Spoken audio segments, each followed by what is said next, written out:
রাজুদা কি সত্যি প্রতিদিন 400 পিস পরোটা বিক্রি করে? আসুন হিসাব করে দেখি। 4জন সদস্য যদি রাত 12টা থেকে 3টে পর্যন্ত পরোটা তৈরি করে তাহলে হাতে সময় প্রায় 3 ঘন্টা। ধরা যাক একজন মানুষ মিনিটে 4টে পরোটা বেলতে পারে, তাহলে 1 ঘন্টায় তৈরি হবে 4 গুণ 60, 240 পিস।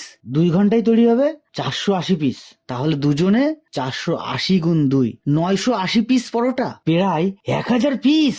অতএব প্রমাণিত হলো যে রাজুদা 400 পিস পরোটা বিক্রি করে না, 1000 পিসের উপরে পরোটা বিক্রি করে। প্রতি পিস পরোটা যদি 2 টাকা করে লাভ হয় তাহলে প্রতিদিনের ইনকাম 1000 গুণ 2, 2000 টাকা। মাসে প্রায় 60,000 টাকা। বছরে 60,000 গুণ 12, 7,20,000 টাকা।